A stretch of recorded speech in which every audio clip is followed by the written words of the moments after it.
So this week I went to my first wedding in a long time. It was Catholic. I grew up Catholic. I have been in trouble for talking about Catholic weddings on my channel a long time ago, so I'll be careful. Doesn't matter now. I think people know where I stand. Anyway, no, Catholic weddings. It's also my first time being in a Catholic sort of situation for a long time. My dad used to do communion up at the church, but I don't think he really does it anymore, and I'm not even sure if he still believes in it. Anyway, no, being at a Catholic wedding, like you go to the church, they do the ceremony, the priest says a bunch of stuff. And the thing that always gets me is like the intense pressure or like expectation that now they're going to go off and have a ton of kids.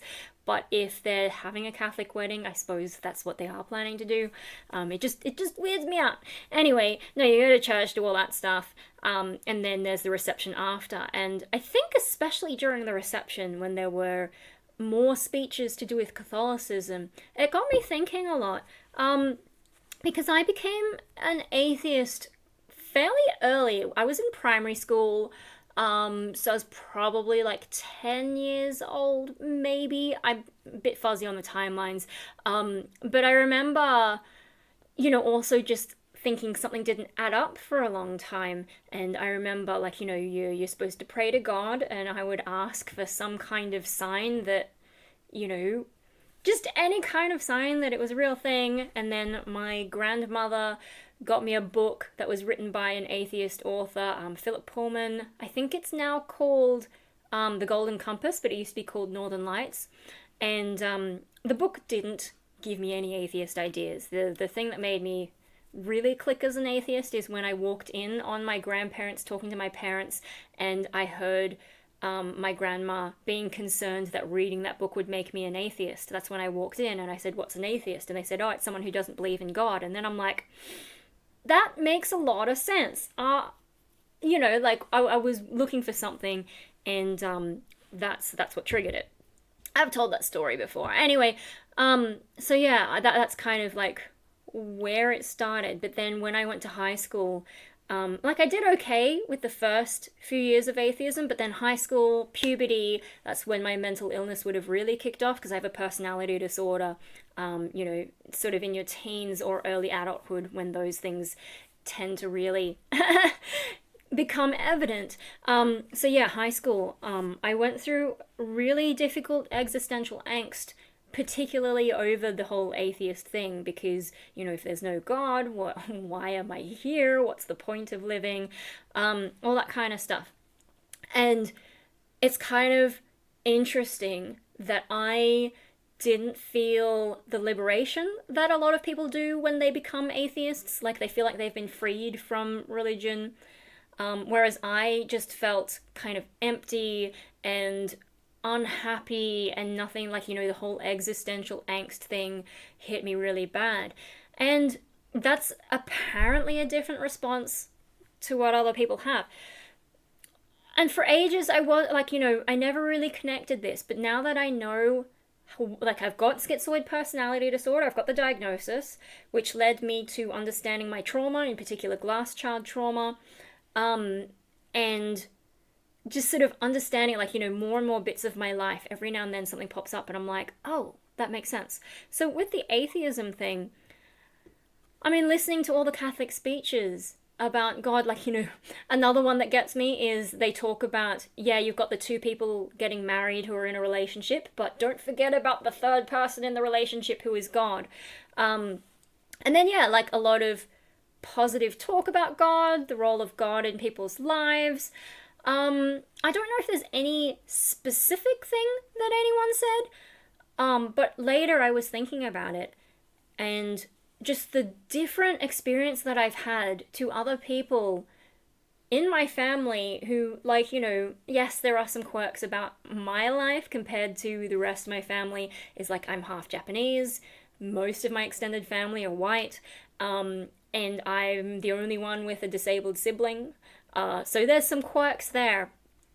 But, a lot of similar socioeconomic background besides that. A lot of us went to the same schools. Yeah. So why is my experience different? And something I realized is I think Catholicism is actually kind of linked in with my childhood trauma and the atheism is kind of part of that. I know it's taken me 5 minutes to kind of get to the point, but I'm not really sure the best way to articulate this. I wrote some notes somewhere. All the speeches about love and God, seeing a link between my early turn to atheism and my emotional trauma. So, like, it's kind of impossible to believe in an all-loving God when you already don't feel loved. Because my parents were focused on my disabled sibling, and I was a high achiever, so what help do I need? And I also had very different interests to my parents. So my parents are sporty people. They're interested in cricket and rugby, and so my other brother did play those sports, whereas I did things like taekwondo. They don't really care. That's the main sport that I did. I did get my black belt, like just a basic level black belt. And then, what else did I do? I got into a lot of nerdy stuff, which they just didn't understand. There's maybe a few other things, like dance, maybe, very early on, but I lost interest in that. Anyway, so yeah, like I was kind of just left to do my own thing a lot of the time, and I didn't enjoy the same things as the rest of the family, so I was kind of alienated in that way. And then, yeah, I didn't really need help with my homework that I knew of. Like, I think in hindsight, there were a lot of things I could have used help on. But I didn't feel like I needed help, and no one acted like I needed help, blah, blah, blah. Anyway, and so, I just didn't get my emotional needs met. Also, my parents are, they're both finance types. Japanese aren't good with emotions, and white boomer males are not good with emotions, and I am the only female child, and I think they were just not set up to raise a female, because females do have more emotions that need a different way of being treated compared to male emotions. Anyway, so emotional trauma. Okay, so I think what makes things, a little bit complicated is that my parents were really good with my physical needs, because, house to live in, good food, that kind of stuff. And so, as a child, you look at that and you don't really know the difference between physical and emotional trauma. So, why do I feel abandoned when I have, in theory, as far as I know, everything I need? Why do I feel abandoned?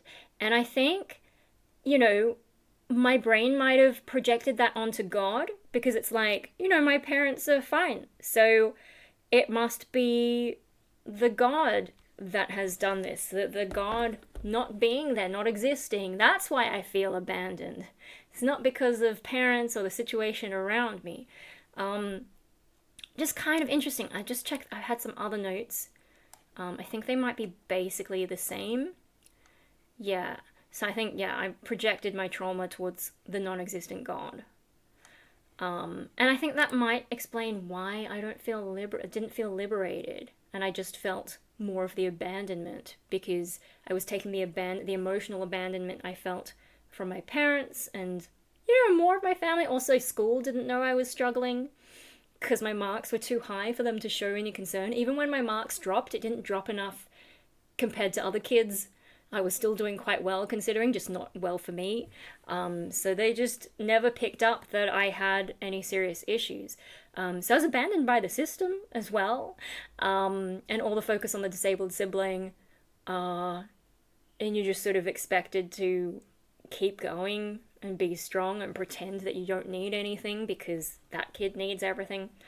I don't know. I'm just thinking about it. And then also, like, the lives of other people in my family, like other people in my generation in the family, and all the things that they've got up to and all the things that they've done versus like what my life has been like.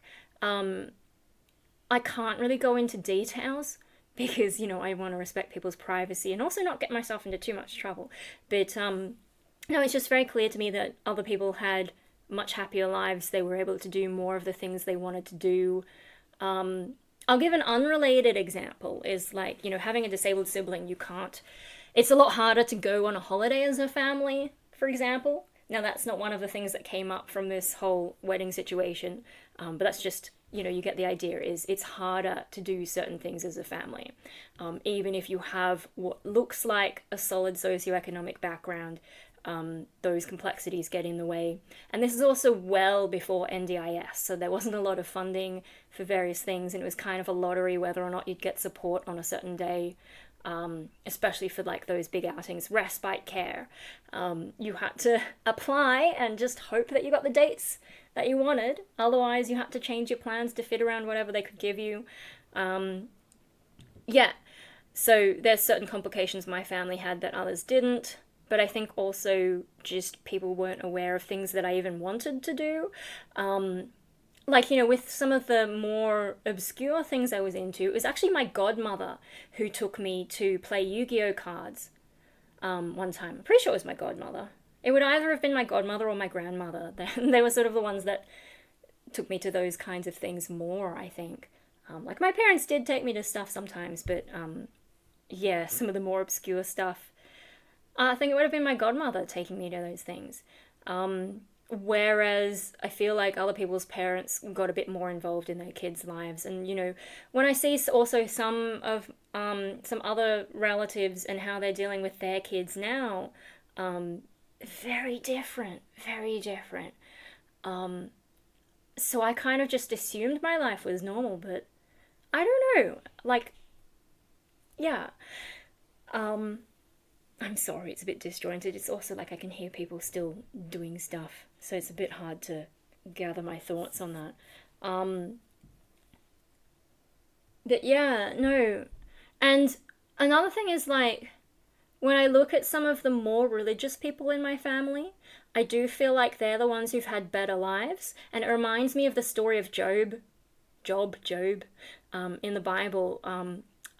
It's been a while since I read it, but I think Job's like this rich guy, and he's super devout and has everything he needs. And then I think it might be one of those early Satan, not as an evil figure specifically, but as an interrogator, or like the person who would test people's faith before he became proper demonized. And he was saying to God, like, yeah, he is devout, but it's just because he has everything that he wants. And I know I guess this is sort of painting me on the side of the devil, but it made me think of that. Now, of course, in Job, what happens is God sends all these horrible things to basically torture Job. Like, he loses everything. I think his family dies, he loses his livestock, his property, he gets boils and things, and he just has this terrible time, and he retains his faith.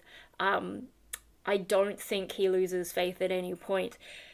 But it's kind of a horrible story that, like, just to test someone's faith, this supposedly all-loving God would do all this stuff. Now, I think it's Old Testament, so I don't know that the concept of all-loving was really a thing then, because God was very vindictive in the Old Testament. I think it's more of a New Testament thing. But, it's just a horrible thing to do to someone. And I guess if you apply that to my situation, if I'm being tested in some way, I could not support a God that intentionally did all this to me. Like, to the point that I don't want to be here. I'm staying alive because of the dog, mainly, and then the vague idea that if I wasn't here, if I did something to exit the world, it would upset people, but it's really about the dog.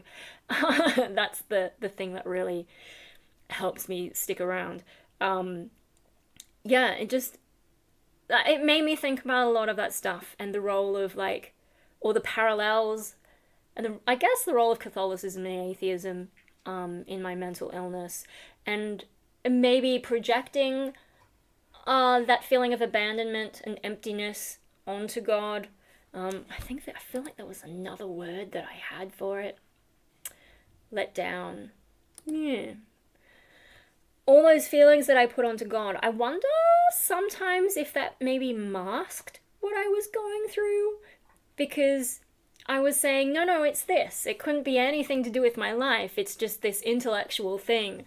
And so in hindsight, I also feel like the atheism, and particularly the depressed atheism rather than the liberated atheism, I think the depressed atheism, in a way, could have been a sign that I was not doing well.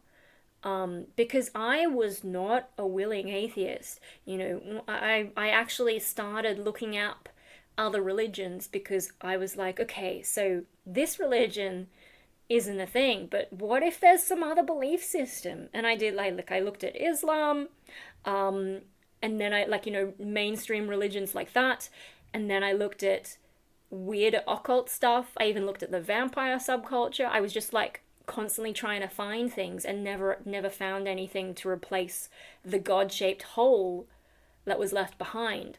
And so I was searching for all that when the real problem was things at home and my mental health and the decline of my mental health. And so by the time I figured it out at the age of 33 or 34, I can't even remember now, but yeah, it's too late. It's too late. Like, if I had figured out that I was having glass child trauma issues back then, maybe we could have done something about it. Maybe someone could have given me what I needed, or like helped in some way. Because I had thoughts of not wanting to be alive in my teens, in my early teens. I realized in hindsight, I just didn't, for ages. I've said this before, but I've heard about people talking about their story, saying they felt that way when they were like 15, and I'm like, oh, that's so young. And then it's only in the last few years that I was like, wait a minute, that's me as well. And maybe earlier. Oh my gosh. But yeah, no, so the whole thing about Catholicism and atheism, I became an atheist, and that's like a thing, a recognition that I didn't actually believe any of that stuff, so that's valid.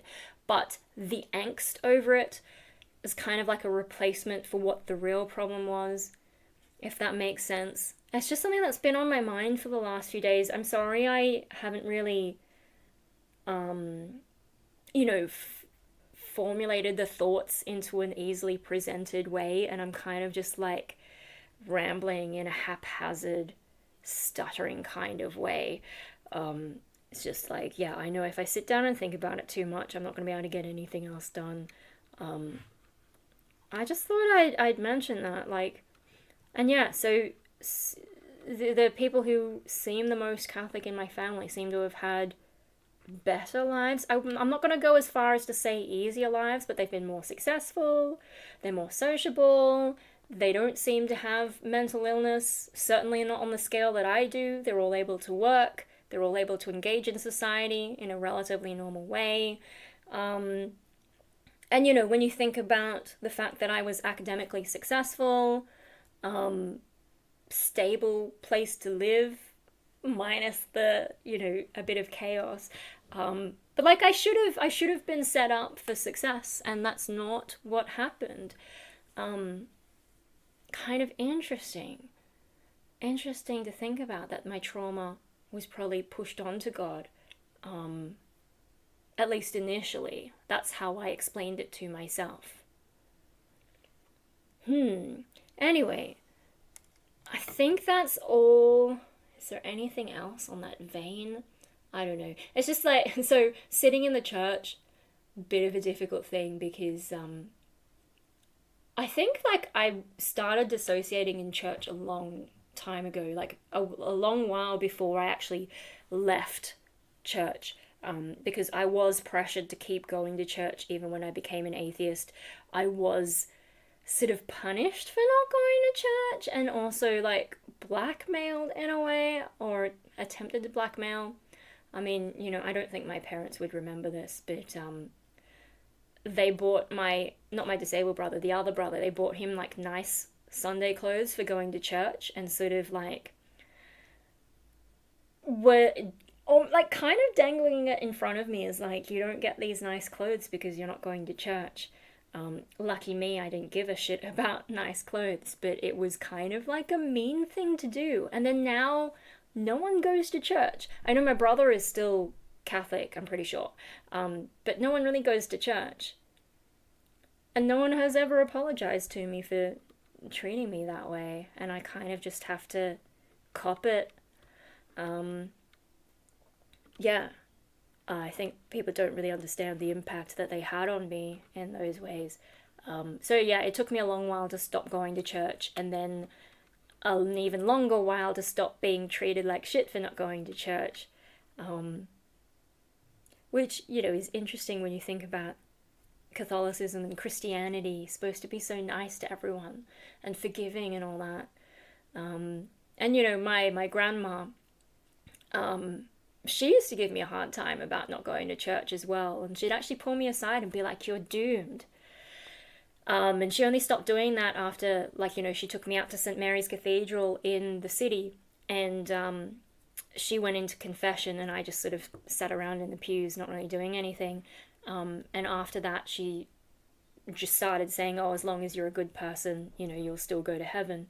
And I am certain that she talked to the priest about me, and he would have told her that. Which, thank you to that priest, but it's kind of a shit thing to tell people. And, the concept of hell. So I think when I was in primary school, I was aware of a shift in the concept of hell, because, it used to be fire and brimstone. I don't know if this actually changed when I was younger, or if I was just told about the change when I was younger, but there was a point where instead of hell being fire and brimstone, it became a separation from God. And for a long time, that definition was absolutely accurate for me. The separation from God was hell, because even though I believed that God didn't exist, that's still a separation from God. I didn't mention, when I was a kid, I took the religion stuff seriously. Before I had that cognitive ability to think, this doesn't seem right. I had a flowery little dress, and I would do readings at church. I volunteered for those. And then, in the kids' procession, they had, all the kids would go to the back, and one of us would get to hold the gospel, and it was like a big deal. So we'd all kind of jostle, hoping to be picked to hold the gospel and lead the procession of kids. Now, in hindsight, probably me and my big ego. Yeah, so I was into all that stuff, and we also, I think my family tended to sit right at the front of the church, and I memorized the whole mass to the point that I was kind of mouthing along with the priest, and I saw him notice me one day and being sort of okay. And then of course I found out that women couldn't be priests in Catholicism, and that was very disappointing, because I did not want to be a nun. I wanted to be a priest. Anyway, so that's how I felt like that was some kind of a purpose, I guess. And then becoming an atheist, it's you lose all that. That sucked. And where was I going with that? Oh no, I lost my train of thought, because I went back to all that losing God. Oh no, I'm just gonna sit here, and I don't want to have to edit this, because I thought of it later. Damn. Separation from God. Oh, okay, yeah. So, I think for ages I thought that the problem, the thing that made atheism really difficult, was that I used to be into it. It didn't click for me that the real explanation, or part of the explanation, it could be a bit of both, is the projected trauma, projecting it onto God, because, especially when you're that young, you can't really accuse your parents of anything. You're too concerned about survival on a subconscious, instinctive level. Yeah.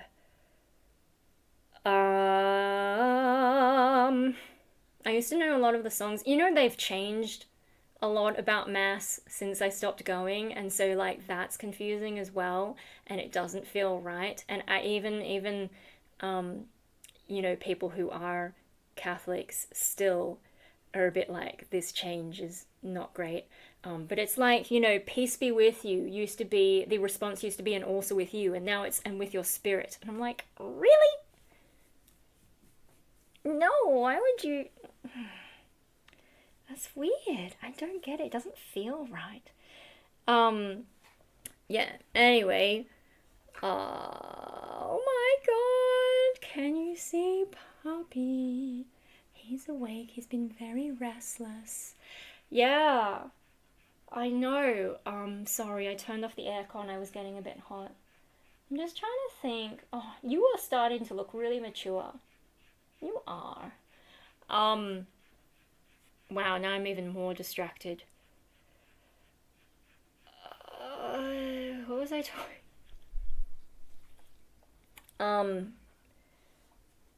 Moving on. Do I have anything else interesting to say? Oh, I'll just turn the aircon back on quickly. Yeah, no, I had a really hard time becoming an atheist. Losing all that. No, I can't remember. I feel like there was something else I was going to mention and I just can't remember. So maybe I should wrap it up.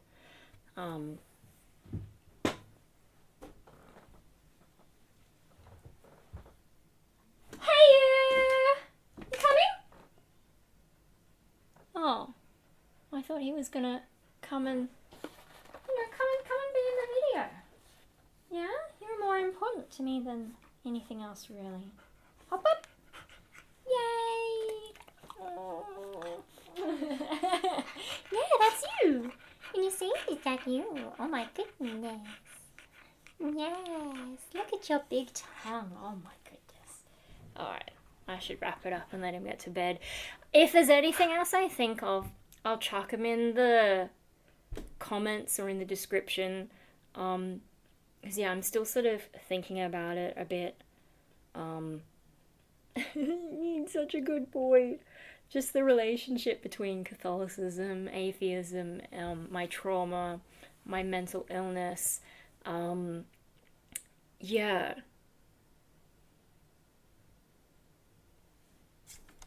Bye.